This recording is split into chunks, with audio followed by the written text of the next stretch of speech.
It's a hydra-headed case involving dozens of protagonists, dummy companies, and shady intermediaries. A dizzying puzzle at the heart of a catastrophe, which left a permanent scar on Lebanon's history.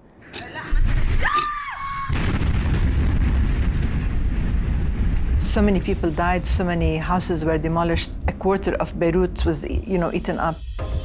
That day, the world discovered with stupefaction that 2,750 tons of ammonium nitrate had been lying dormant for 7 years in a hangar at the port.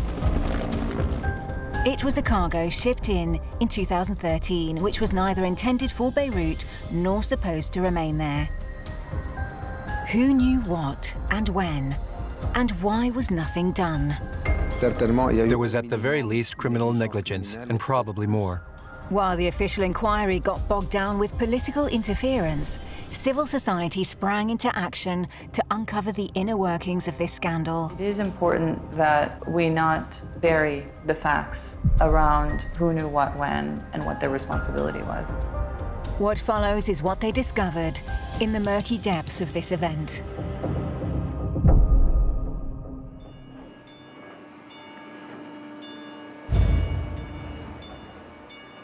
The story began on the Georgian coast in September 2013. In the port of Batumi, a ship was preparing to weigh anchor. The Rhosus. It was a rickety ship. It was old. It had a lot of technical defects that should not have allowed it to often continue sailing. The ship itself was a piece of junk that had changed its registration I don't know how many times. The crew before this one had mutinied because they hadn't been paid. And yet, this was the ship chosen to transport a very sensitive cargo. 2,750 tons of ammonium nitrate. A white crystalline salt used as fertilizer, but also as an ingredient of explosives. In 1995, just 2 tons had been enough to gut half of a federal government building in a terrorist attack in Oklahoma City.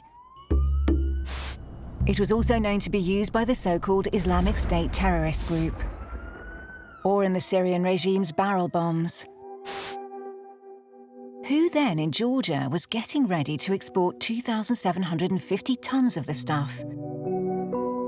Years later, this question would be the first of many, after this cargo exploded in Beirut port.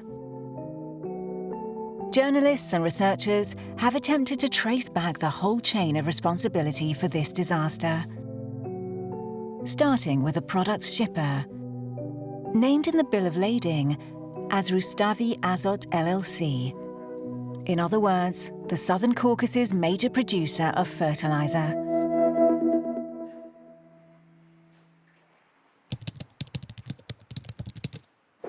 Okay.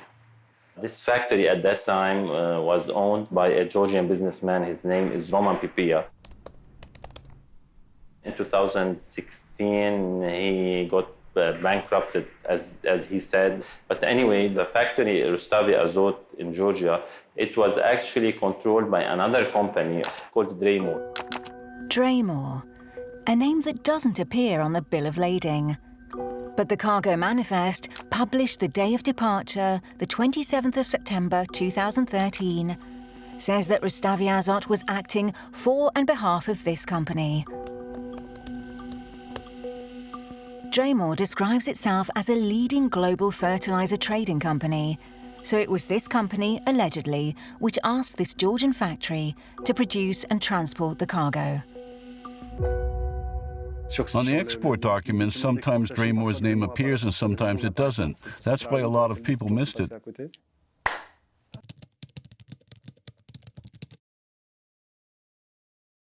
So they didn't know who was behind it.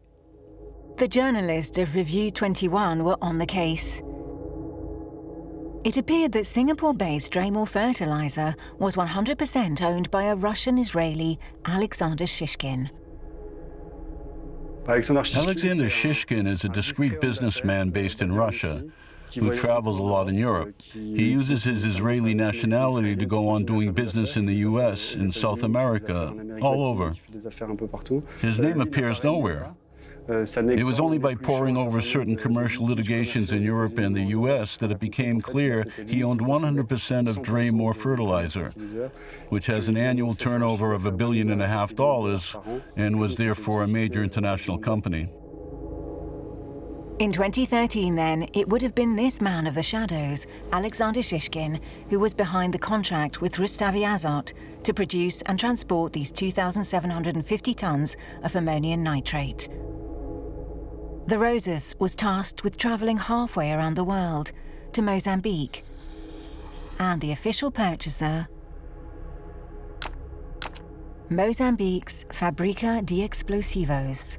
Fábrica de Explosivos is basically a company that manufactures explosives. It's 95% owned by a Portuguese company. They were also implicated in the explosives that were found in Madrid in 2004 when there was a train explosion. It also has connections to the elite, ruling elite in Mozambique and to the businessman elite in the Mozambique. That doesn't mean they are doing something bad, but it also enables people to circumvent laws, to cut the waiting process.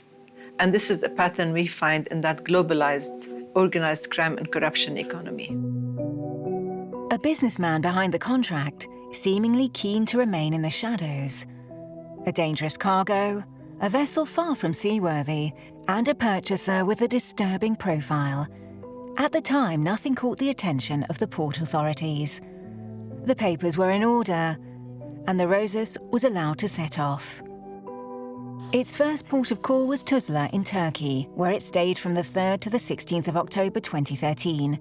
Then it headed to Greece, where it remained in the port of Athens from the 21st of October to the 16th of November. The journey was totally absurd, right from the start. This part of the trip took 2 months, when the ship seemed to be waiting for something. We don't know what. It was a ship in a sorry state, a piece of junk that shouldn't have been sailing. It could have declared itself unseaworthy. There were processes and measures for dealing with such cases. Was the Rhosus encountering mechanical or administrative problems? After long weeks in port, it took to the sea again, diverting from its original course. Instead of heading next to Egypt, it set course for Lebanon, arriving on the 21st of November, 2013. The Rhosus wasn't supposed to go to Lebanon.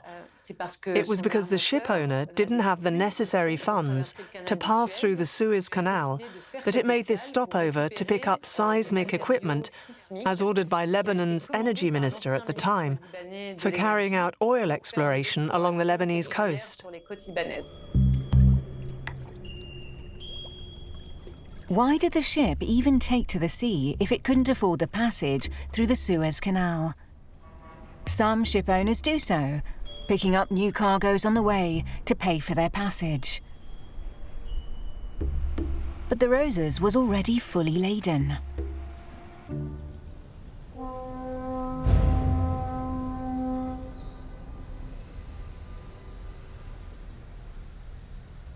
On the 21st of November 2013, one thing was certain. The ship was struggling to accommodate the extra cargo they were trying to load in the port of Beirut. They were trying to load these machines. The hold cracked and was crushing the sacks of ammonium nitrate. They were loading vans, huge construction machines and containers, the equivalent of 10 or more containers being loaded onto an already overladen ship. The Lebanese authorities became aware that the Rhosus was flouting both Lebanese and international regulations of maritime safety. On top of all the transgressions, there was a heap of unpaid bills, including for port charges and fuel. The ship was seized by the Lebanese authorities, pending the payment of its debts, but no one came forward. So now there were all sorts of complications, and the crew that had been transporting the merchandise ended up as hostages in Lebanon. The ship owner was supposed to pay his debts, which he didn't do, so the ship was seized, along with the crew, until such time as he should pay his debts. These seamen had no food, they were poorly treated, and they were having to live on the ship in awful conditions. It's said that there were inhabitants by the port who fed them out of pity. The ammonium nitrate was still on board the Rhosus. 2,750 tons of a highly explosive substance on a dying ship at the heart of a capital city with a population of 350,000. But the port authorities, although alerted by the United Nations interim force in Lebanon, saw no problem.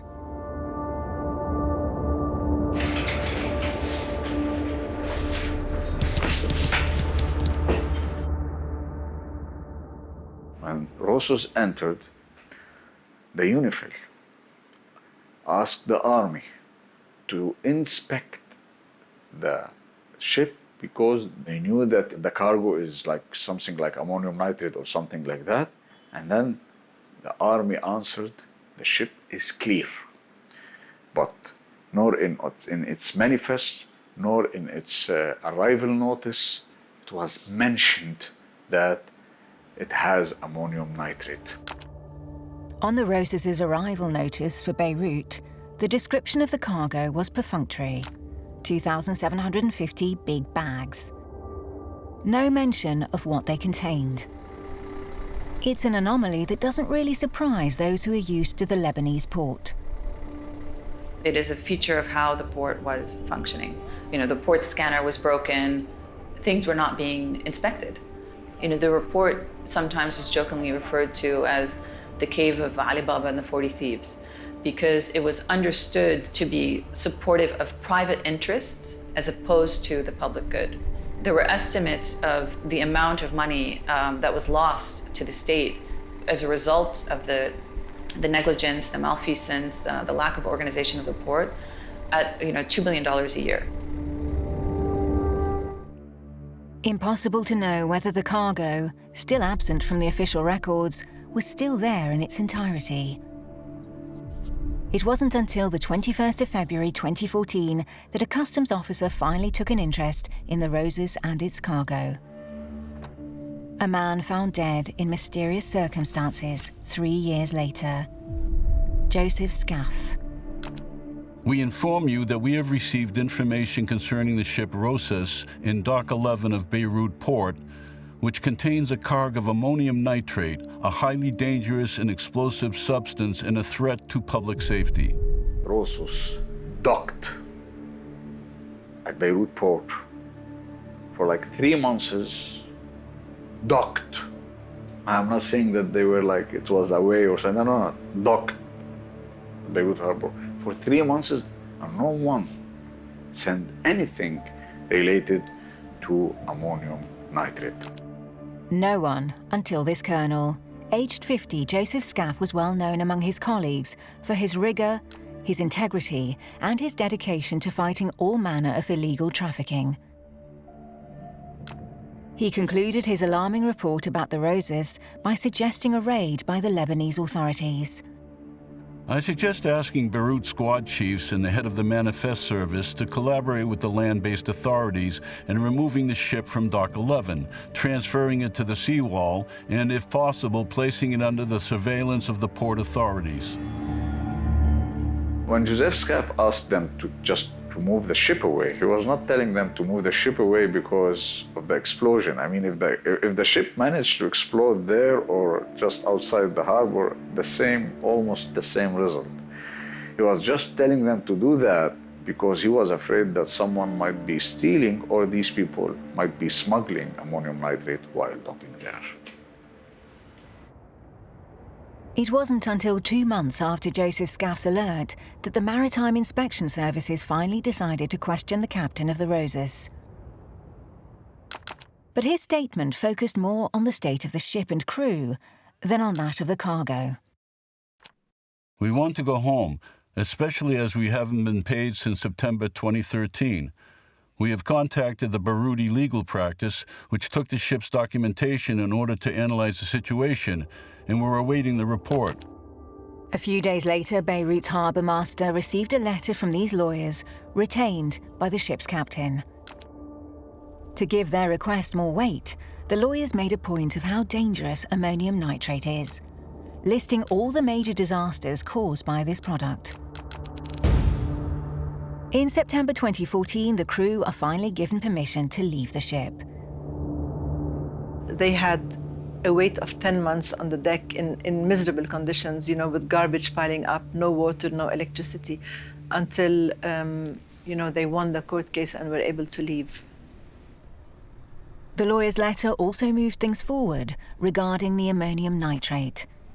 An urgent applications judge ordered the cargo to be unloaded to a safe place under guard. This operation took place on the 23rd and 24th of October, almost a year after the Rhosus first docked in Beirut. The designated safe place was hangar number 12. The Rhosus was unloaded. Because it was docked at a quay opposite hangar number 12, and as all those tons of ammonium nitrate were a heavy load to move, they said, OK, let's put it in hangar number 12. So they spent 2 days, 48 hours, loading hangar number 12 with these bags, alongside fireworks, solvents, fabrics and timber. It was not in a restricted area. It was like a hangar just near the hangar number 19, where all the customs papers are being cleared there. So a lot of people will pass by the hangar number 19. It's not something special. There are international standards around how ammonium nitrate should be stored. These are clearly violated in storing this material so close to the public and in the manner that they were stored.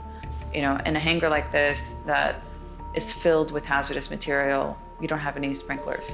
You don't have any detectors. You don't have secured doors. You don't have cameras. Negligence upon negligence. And despite the judge's orders, no one supervised the operation.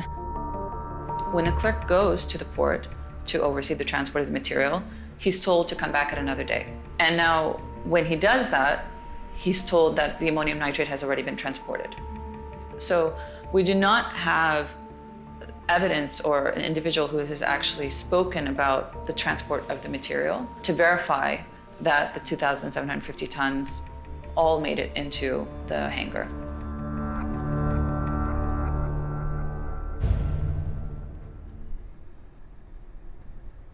After a chaotic journey and a succession of both technical and administrative malfunctions, the Rhosus and at least some of its cargo seem now to have been abandoned in Beirut. Nothing happened until a new, dramatic turn of events. On the 23rd of January 2015, the urgent applications judge received a letter from a local lawyer, retained by a company claiming to be the owner of the ammonium nitrate. A company hitherto absent from all paperwork, but now wanting to know what had become of its merchandise. The applicant company is the owner of the merchandise currently stored in hangar number 12 of Beirut Port. That is to say, bags containing ammonium nitrate. We request of your honor that you appoint an expert to inspect the merchandise, determine its condition and amount, and ascertain if it is still serviceable. Thus far, there'd apparently been only 3 protagonists involved in the dealings with the 2,750 tons of ammonium nitrate. The company behind the original order, Draymore, the producer, Rustavi Azot, and the purchaser, the explosives factory in Mozambique.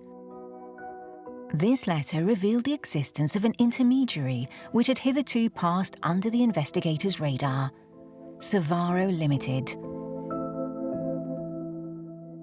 At that time, the name of Savaro started to appear, and it was first said that Savaro is a well-known company, that it works in this field for a long time, and this was just a normal shipment that is done on a regular basis. But it soon appeared that this new protagonist also had a suspicious profile. We found that this company, Savaro Limited, was based in the United Kingdom, but it had hidden many other companies in at least 6 offshores and had used company registration services in at least 2 countries, in Cyprus and in the United Kingdom. A complex network of dummy companies and intermediaries, making it almost impossible to work out who was behind it all. Who was really in command behind this impenetrable setup? And how did this company find itself involved in this transaction? To find out who's responsible, lawyer Camille Bousleman filed a legal action against the London-based company in 2021.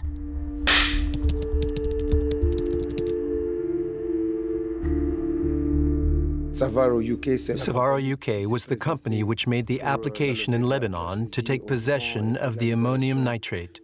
So it's the company against which we filed the action. He discovered that another entity of the group, registered in the British Virgin Islands, was in fact the parent company. Unfortunately, the second Savaro was liquidated. In their defense, they said yes, but all the activities were by the other company. There was confusion between the BVI company and the London one. It caused us plenty of problems, but we managed to overcome them. We managed to establish that the company was owned by an individual by the name of Volodymyr Verbonol, a Ukrainian who, the last we heard, was living in Dnipro, a city on the front line in the Ukraine-Russia war. Throughout the 2000s, Volodymyr Verbonol was at the head of this multiplicity of companies, which popped in and out of existence as transactions were made. Mr. Vladimir Verbonel, the owner of Savaro Limited, was also connected through these structures to other companies. Sometimes they were using the same mail address, sometimes they were hiding behind nominees and directors. Such was the case of Savaro UK, a company created by a service provider, which registered it over the years at several different postal addresses, along with hundreds of other companies. Digging further, journalist Feras Hatoum discovered a suspicious connection. These service providers also created, sometimes the same day as Savaro, other companies whose owners are well known in the Middle East. Those companies were running companies related to 3 Syrian businessmen, Imad Khouri, Mudalla al-Khouri, and George Haswani.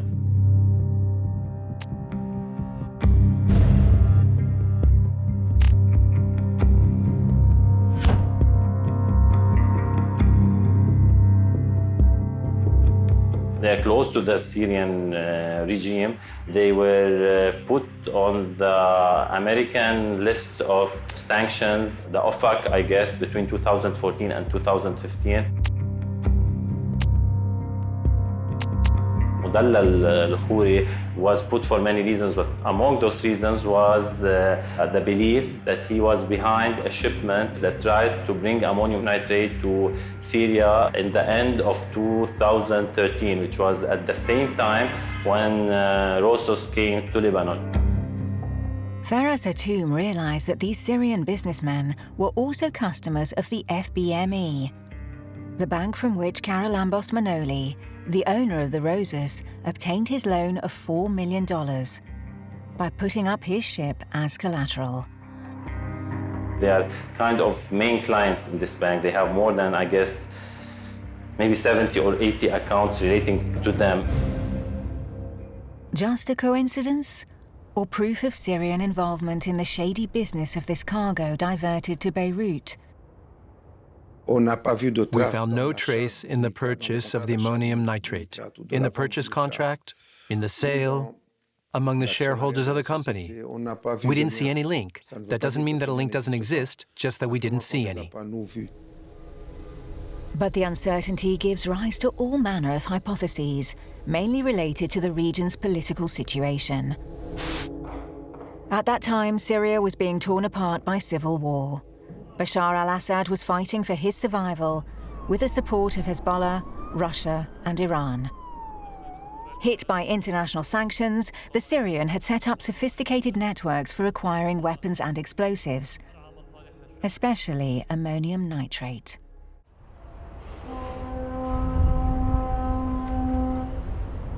What we do know, however, is that in January 2015, Savaro was trying, by whatever means, to retake possession of its cargo. We got hold of a letter from Fábrica de Explosivos, the supposed final destination of the ammonium nitrate. What's happened to our ammonium nitrate? We want it. So Savaro were trying to get it back because they had an obligation. It had already been paid for, but it hadn't been delivered. An email recovered by the Organised Crime and Corruption Reporting Project shows that an employee of Savaro had even appealed to a Lebanese businessman for help in this matter in December 2013. We learned the vessel was in Beirut, Lebanon. We asked vessel owners why in Beirut. They started blackmailing us to pay additional $180,000. Otherwise, we will never see our cargo. Thus it was that in January 2015, Savaro demanded that the urgent applications judge check on the state of their cargo. So a legal expert was sent to inspect hangar number 12. When the expert went in the hangar, he found split bags, yellowed ammonium nitrate, so he reported that it was in a very poor state. But he was unable to confirm that all 2,750 bags were in the hangar. Such was the state of disorder he found there. But I think there are multiple pieces of evidence that suggest, including things like that the bags were ripped and bags were not completely full, that not all of the material was there. The lawyer in charge of carrying out Savaro's request decided there was no point continuing the inspection. Savaro completely abandoned the 2,750 tons of ammonium nitrate in Lebanon and stopped trying to recover it. And so Beirut became the official final destination of this troublesome cargo.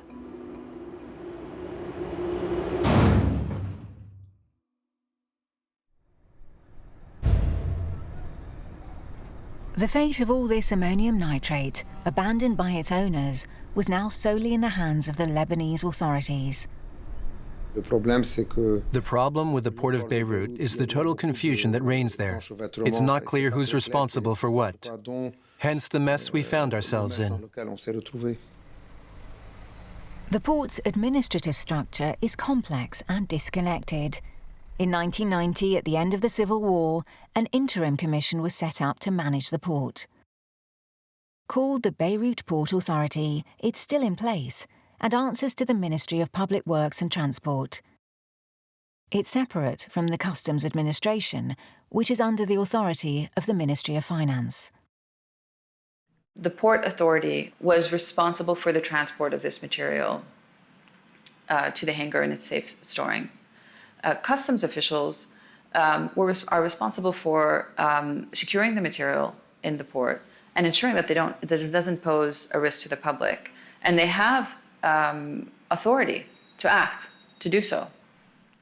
To these are added the various security and state agencies, as well as the judiciary. The number of protagonists diluted the responsibilities, and for all these years, the Port Authority and the Customs Administration didn't exchange any correspondence about the ammonium nitrate. Can you imagine that you have 2,700 tons of ammonium nitrate stored in a place that you both have authority on it, and you don't have a single letter discussing about the issue related to this ammonium nitrate? Definitely, according to the law, they should have. The Customs Administration only communicated with the urgent applications judge regarding the Rhosus' debts. We see 6 different letters that we have records of requesting the sale or re-export of the material. Each letter was returned for having improper procedure. Despite that, they never corrected their errors, and they just kept reissuing the same requests.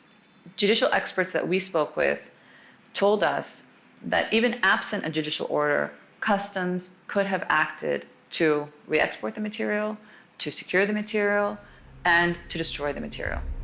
And they failed to do that. So no one had the courage or the integrity to say, we have a serious problem here, let's deal with it. The solution isn't just to pass it along to someone else.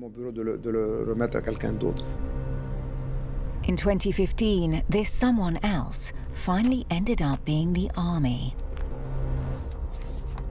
According to Lebanese legislation on weapons and munitions, the army has to approve the importation of any ammonium nitrate and secure it if the nitrogen content is higher than 33.5%. And then the customs told them it's 34.7. This was important because by confirming the nitrate grade, it made it clear that the Lebanese army had a responsibility to act. And then the army replied, okay, we don't need it, period. Nothing more, which is very weird. Everyone was surprised how the Lebanese authorities did really not do the minimum, which was to have it stored in an army depot under the guise of the army. That's not acceptable, right? That's not acceptable. I mean, imagine it's just like saying, there's this hazardous material here. You have a responsibility for securing it and protecting the public. Oh, we don't need it. It's not a function of whether you need it. It's a function of your responsibility to act to protect the public. One after another, the various Lebanese authorities refused any responsibility for the ammonium nitrate. The years passed, and despite the volatile situation in the Middle East, the people of Beirut lived an almost carefree existence.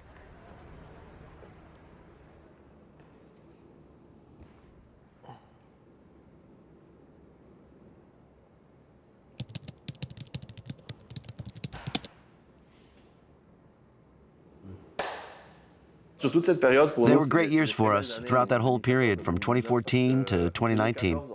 In 2014, Tracy and I got married, and our daughter Alexandra was born in 2017.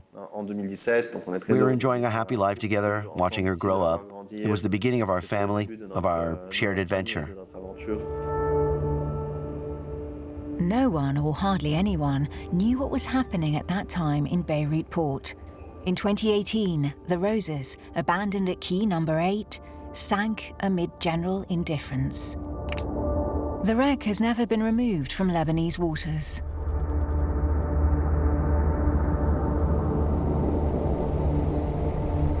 It wasn't until the following year, 6 years after the ship first docked in Beirut, that the cargo of ammonium nitrate, still stored in hangar number 12, once more became a cause for concern. At the time, Lebanon had been plunged into an unprecedented financial crisis. And in October, the people came together to demonstrate against corruption, poor governance, and the sectarian political system. It was a period of hope for us. Lots of us took part. Alexandra joined in with us. We were hoping for change. That same year, the Lebanese president, Michel Aoun, decided to set up a state security bureau in the port as a reinforced anti-corruption measure. In command was Captain Joseph Nadaf. It was he who would refocus attention on this case and warn the state's highest authorities of the presence of this ammonium nitrate. Captain Nadaf was the very profile of a young military officer, barely 30 years old, who's been given a very important mission, which in this case was to attack the corruption in Beirut port, the site of all manner of trafficking and backhanders. Married with 2 children, this captain, like Joseph Scaff 4 years previously, was known for his sense of duty and professional commitment. As soon as he took up his post, he inspected the port's facilities, attentive to all anomalies. And so, walking around the port, he came across hangar number 12. He saw what was stored there and knew right away that something wasn't right. He was alerted to the fact that the ammonium nitrate was in hangar 12, and afterwards did conduct an investigation related to the ammonium nitrate and the risk that it would pose to the public. Captain Nadaf called a succession of port officials to his office And they all basically said the same thing. Yes, this material was unloaded there, it's chemical, it's explosive. We've issued reports, we've asked the judiciary to decide what to do with it, but up till now we've had no response. Joseph Nadav produced his report on the 28th of May 2020. On page 3, the urgent clarity of one sentence is startling. We consulted one of our chemical experts, who confirmed that, if a fire should break out, this ammonium nitrate would produce an enormous explosion that would have catastrophic consequences for the Port of Beirut. The report itself, as limited as it is, does state quite clearly the risk posed to the public and the explosive nature of this material. It should have been enough to instigate urgent action to protect the public. The president can unilaterally call a meeting of the Higher Defense Council, and many meetings were called over the course of the summer on different security issues, but the issue of insecurity at the port was never discussed. It was supposed to be on the agenda of Majlis Difaa al-Ala, and for a certain reason it was dropped from the agenda. This is the weird thing, the very fishy thing. How come the internal police made a report telling the president and the prime minister, like a few weeks before the explosion, that there's a ticking time bomb in that depot, and nothing happened? These were like legitimate questions. Early August 2020, the highest authorities in Lebanon were now informed of the presence of ammonium nitrate in the port of Beirut. But no measures were taken. And the result of that was catastrophic.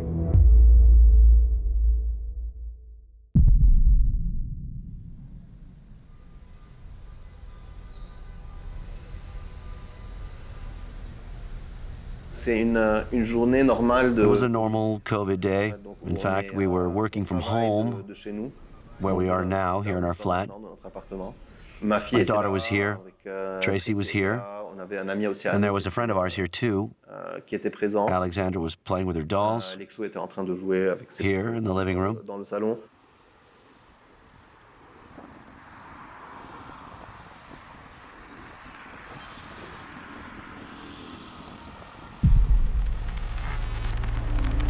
It started with some smoke in the port, which was filmed by people who live nearby, or by passers-by. The port is on fire, the hangars are on fire, there's a big hangar on fire. The fire brigade got a call in the quarantine station and were told about this fire.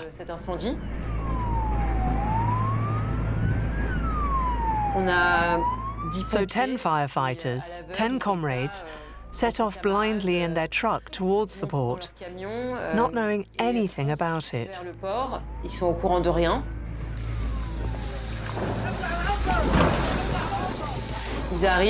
They got there and saw this hangar and the smoke coming from it, which was starting to change.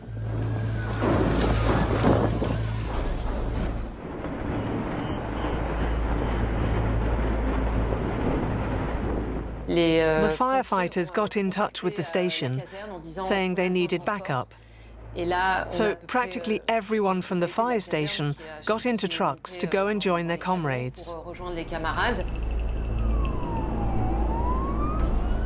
So the firefighters were sent towards the danger, and the local inhabitants were just left there around the port, calmly filming it all on their phones. So what happened, happened. Total carnage.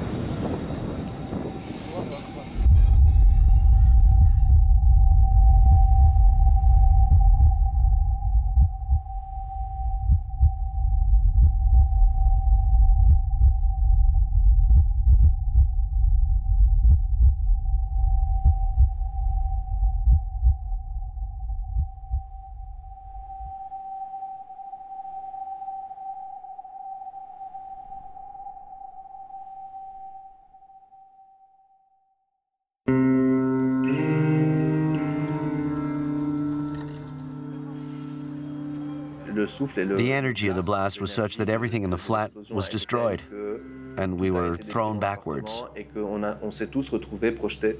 My wife was able to catch my daughter in midair as she was being flung back and lay down, covering her on the floor to protect her from the falling debris.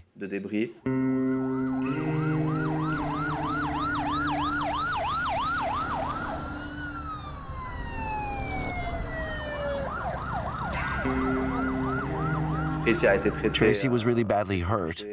She had 6 cracked ribs and a broken vertebrae, among other things, because she took the brunt of the falling ceiling.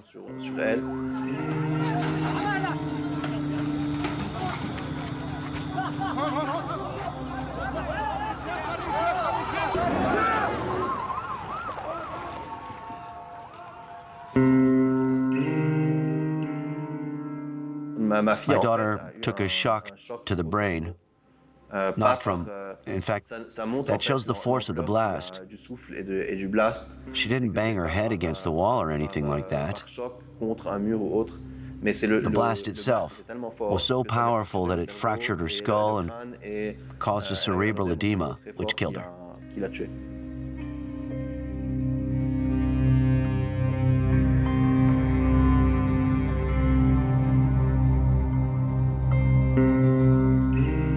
On the 4th of August 2020, the ammonium nitrate abandoned in the port caused the largest non-nuclear explosion in history. The detonation claimed the lives of 235 people, including Alexandra Najar, one of the youngest victims. 7,000 others were injured. In this catastrophe, none of the 10 firefighters sent to the port survived. The colleagues on their way as backup hadn't yet arrived. In a fraction of a second, a third of Beirut was reduced to ruins, all because of a cargo which enough people had identified as a danger, but which so many others chose to ignore. The particularly striking, ironic thing is that when we talked to the seamen after the explosion, their reaction when they saw the damage that had been done was to say, "That's unbelievable. Those bags of ammonium nitrate were still there."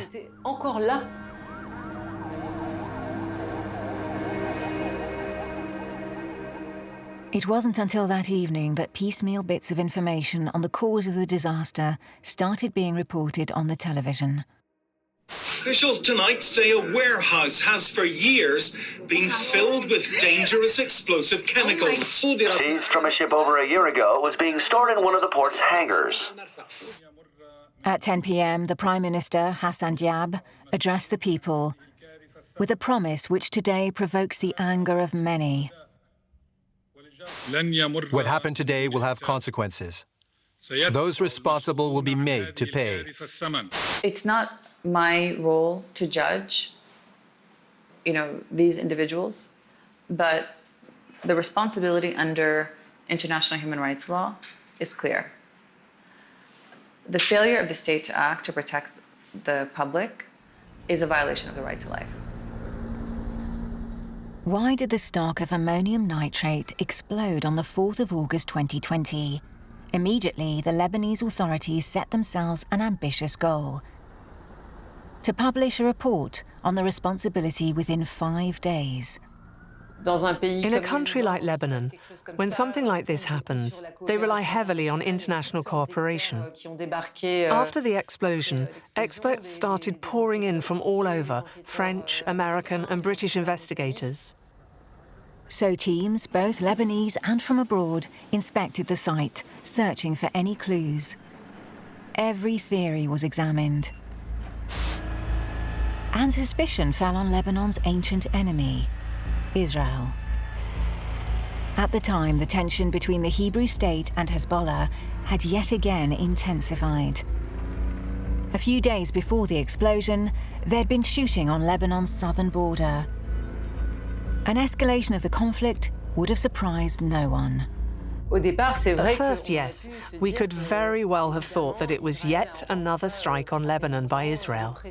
The president, Michel Aoun, said that the theory of an airstrike from a foreign power should be investigated.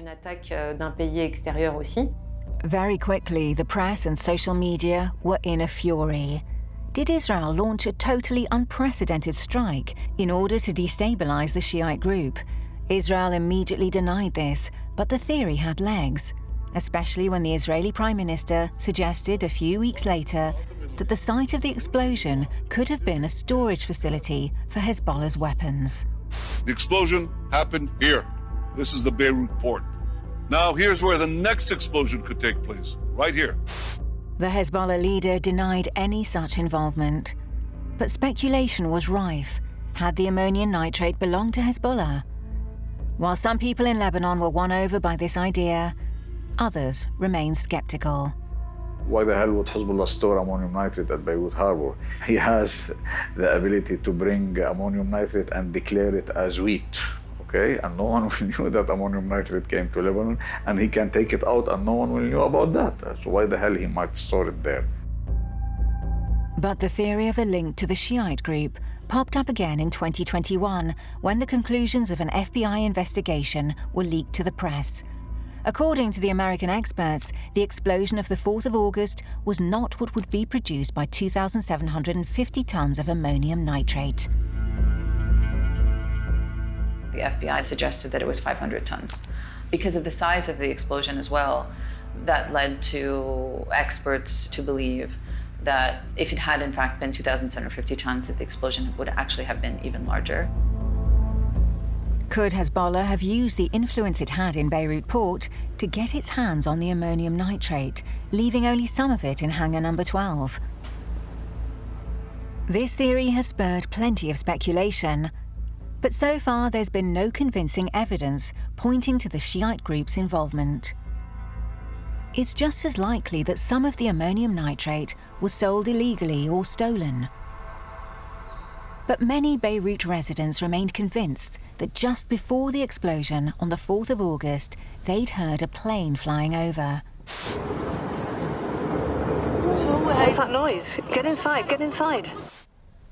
The theory of an airborne attack was taken seriously, and the experts studied the possibility.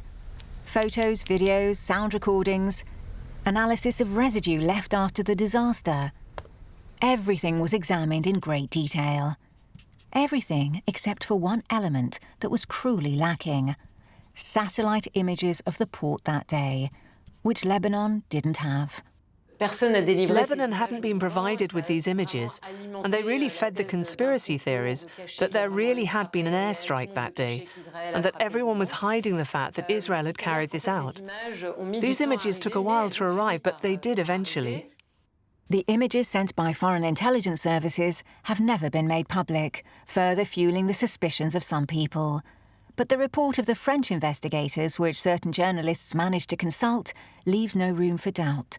The fact that the explosions were preceded by a fire is sufficient to exclude the hypothesis of a missile or explosive device being the cause of the detonation. The French experts did the most in-depth work. There were scuba divers.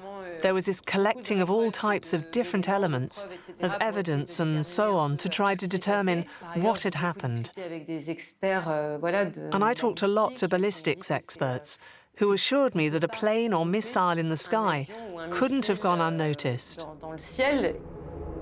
So the investigators considered other theories. Above all, that of an accident. For on the 4th of August, after years of nothing being done, workers had finally been tasked with repairing the doors of hangar number 12, without being informed of the dangers. Part of the tragedy and part of the malfeasance is the welders that were sent to the hangar to conduct the work to secure the doors were not told what was inside of the hangar. These workmen were working in T-shirts and trainers. There were no safety measures in place. For example, they were told that in order to open the hangar's doors, they had to climb in through one of the holes and clamber over the bags to open a door from the inside. The workmen confirmed that they had done some welding. Could that have been the cause of the fire? The authorities jumped on this to say that it was the welding done that day that caused the fire. But it soon became clear that various factors didn't add up. First of these was the fact that the workers left around 3 p.m. and the fire didn't start until around 6 p.m. They stayed after doing this for like around 1 hour in the port, and if there was anything related to to the welding, the fire should have started long time before they left. Another incongruity revealed by the agency Forensic Architecture is that the area where they were working would appear to have been too far from the area identified as the fire's starting point. Studying these facts and the witness statements, it seems quite unlikely that this work carried out caused the fire that day. They were working outside the hangar, 50 or so meters away from where it's believed the fire started. So it's hard to imagine how sparks from where they were working caused the fire in that area on the inside. The cause of the explosion remains one of the biggest mysteries of this story. Despite their best efforts, the various journalists haven't found a definite answer regarding the cause of the fire. Various theories, going from a simple accident to a criminal act, are still on the table. The 5 days to get to the bottom of the affair, promised by the authorities, have turned into years. The national investigation has been bogged down by political interference, and no conclusion has been forthcoming. The culprits, the people that are blamed for, either being the wrong person in the wrong seat, or taking decisions with the intention of harming, or taking decisions without even any consideration, or just sheer negligence and ineptitude. These people are not held accountable locally. Those who try to hold them accountable locally are silenced. However, this doesn't mean that the world cannot hold them accountable. The negligence is still there. The incompetence is still there. The corruption is still there. The bribery is still there. And this messy relation between the authorities' work in Beirut Harbor is still there. And accordingly, the 4th of August can happen tomorrow. Years after the catastrophe, the grey areas still haunt the victims and the witnesses of the explosion. Why did all these tons of ammonium nitrate come to Beirut in the first place? Why was this ignored by the authorities for almost 7 years? And why did it explode? These committed citizens have sought answers to these questions. But at this stage, most of them agree that only an official body with the power to carry out interrogations and subpoena documents will be able to shed light on the mystery. But it all depends on Lebanon having the funds for this, and above all, the will.